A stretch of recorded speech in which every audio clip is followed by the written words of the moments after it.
welcome to Leaving CrazyTown with Finn and Sarah. What kind of expectations do you have of us today, Sarah? I realize I have tons of expectations. Oh, what we're going to talk about tonight, Finn. We are going to talk about, you guys, the difference between unreasonable and unrealistic expectations. And you guys are probably saying, what are you talking about? What are we talking about, Finn?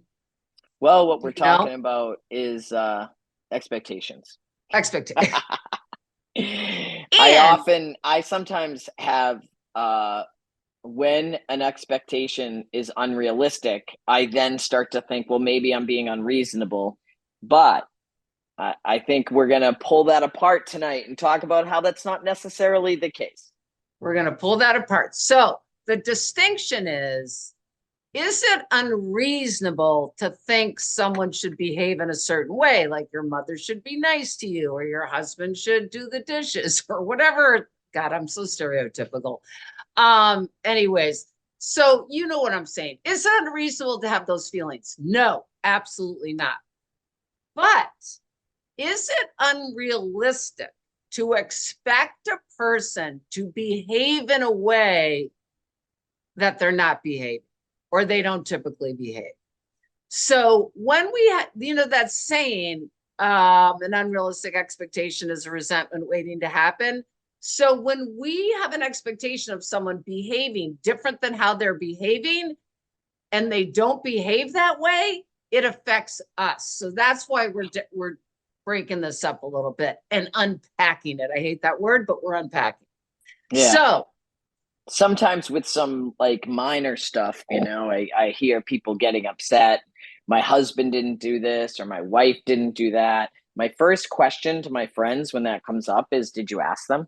Yes. Because I find an unrealistic expectation is when you expect them to read your mind and do the thing that you want them to do, but you've never mentioned it. That's a huge one. Fast forward, you've now mentioned it 5 times and they're not doing it. It may be a reasonable expectation, like a little help with the kids, or, could you pick up your clothes, with your children, but it might be unrealistic because you've asked them and now they're not doing it. Yeah. So, and then that's going to lead to a different conversation, right? I mean, that's going to lead to something different.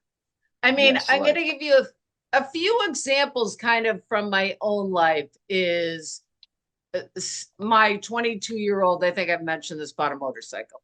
Now, it's not necessarily the thing I would have imagined, but is it unrealistic to think a 22-year-old won't be excited to buy a motorcycle? It is absolutely. The point is, if I have an unrealistic expectation about someone, I'm the one that's going to be upset. So part of it with Bo and the motorcycle was I had a few feelings, which was my only fear. And I talked to him about it and we had a great conversation. So this is the thing. Don't set yourself up by having an unrealistic expectation of someone and getting resentful when you haven't discussed it with them, or identified what's getting activated for you, or talk it out. I want to raise my hand because I have a question. Yes. Because this often comes up for me. Yes. Is it any of your business? No. And I know it's your child, right? But there's a lot of things, whether it's children, friends, or whatever, we might have feelings about that might not be our business at all. Well, the feelings, to me, the distinction is this. What the other person is doing is not my business. How I respond to it and what I think and feel and do about it is my business. Right. But I'm thinking in terms of it's an unrealistic expectation, right? But doesn't it also fall into unreasonable if it's not your business? I'm trying to parse that out. I'd have to think about that. Because I understand it would be reasonable for me to want somebody who I'm living with and I'm interacting with to maybe pick up their stuff, right? But if a person lives with me and they want to get a certain vehicle, sounds like that expectation that I might have would even be unreasonable, like, because it's not my business. Absolutely. It's not my business of what vehicle he absolutely. It doesn't mean Absolutely. you won't have feelings about it, especially as a mother, Right. yeah. Right. I'm No, only it's asking only because we were parsing out the unreasonable versus unrealistic, and there are things that are reasonable expectations, but they're unrealistic based on the person, yes. and their Yes. ability to achieve that goal or whatever. Yes. Yes. I mean, bottom line is we're responsible for what happens over here. And we say this in codependency recovery all the time. I'm only responsible for what's happening in my hula hoop, all of my thoughts, all of my feelings, and all my behaviors. And yes, even if it's a child, even a young adult child, if I have concerns about it, they're my concerns. I can express them. But what they're doing is not my business. Yes, absolutely. And everybody's probably going like this right now. Because Yeah, doing I it know. with Well, you hear kids, parents it's wanting the to hardest control thing. their kids, Yes, all the time, which I totally get. I mean, they it's the die, hardest thing. Yes, like right, right. it's really, that must be an area of serious turning things over. I can't imagine. Yes, I yes, know. I don't, yes, I can't imagine that. yes, And so when I say, isn't it unrealistic or unreasonable, I'm not judging in any way any parents out there, because I have no clue. Like, I can barely stand it with people I care about, never mind somebody I birthed. Can't imagine. and absolutely. And you know what? It's not that we don't care. It's not that we don't have feelings. It's not that we don't have, not expectations, but wishes for our kids. We want things to be a certain way. We want them to be happy. We want them to stay on the planet. We want them to have good careers, good relationships, whatever. So it's fine to have that stuff. But this is what I know. My peace is only going to come when I can let that go, and is even sounds crazy, allow them to live their lives Yeah, without me trying to control it. and honestly, that's what we're doing on this channel, is we're Yes, speaking the truth, even though people might not like it. You yes, are responsible for your own happiness. And yes. if you're going to try to make your child the target of, or the measuring tool, like, if they're doing this, you're going to be comfortable. It's going to be a long, uncomfortable life. That's all I got Yes, to it will say. be. There's not a lot of Yes. freedom in that. Yes. And the last For thing we'll say both of is them, right? Both of you and the absolutely child. for both people. That's right. Because Yeah. nobody wants to be controlled. Yes. Yeah. Or have tons of expectations put on them. I mean, that's a whole other topic, right?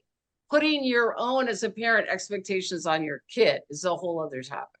But I what I'm going know. to, Oh, sorry. Go ahead. no. What I was going to say is this is peace and freedom in codependency recovery comes when we can really let go of what everyone else around us is doing. Not that we don't have a voice, but letting that go and realizing we don't have control over it. I mean, Yeah. the two of us have such freedom a lot of the time when we know I can't control someone else. It's not my business. What's my Or business? situations. Or situations. I was gonna say, like, what your child's doing is a very intense expectation, but something like traffic. I drive into the city. I could be really twisted if I have an unrealistic expectation that there won't be any traffic going into Boston, and Yes. I get frustrated and I'm sitting in traffic. And instead, if I realize, like, okay, I'm driving into the city, there's going to be traffic, and I can let Right. that go, then I'm Yes. going to have an easier time. I Right. mean, that's Right. that's not as loaded, but Right. it's still the same thing. Right. Like, I can Right. manage how I'm going to respond to getting stuck in traffic. Yes, and it's acceptance too. When we accept someone else's what they're doing, we'll have peace. So this is what we're going to say to you guys this week. Your your assignment for the week is this: if you decide to take it on, what is one thing or one interaction or one situation with a person that you can decide to let go of? And if you need to speak up about something, great. But what's something that you realize you're really not in control of, but you've been holding on to, and see what that's like? What do you think, bud? Yeah, I think that's a good idea. Like, evaluate your expectations and figure out Yes. something that maybe you can let go of or adjust. Yes. Yeah. And evaluate if you're upset all the time or angry all the time. Is it because you have all these expectations of other people? That's a clear indication of an area you might want to look at. It's a clear indication. All right. All right, we're out of here. We're out of here. We'll leave. We expect nothing less.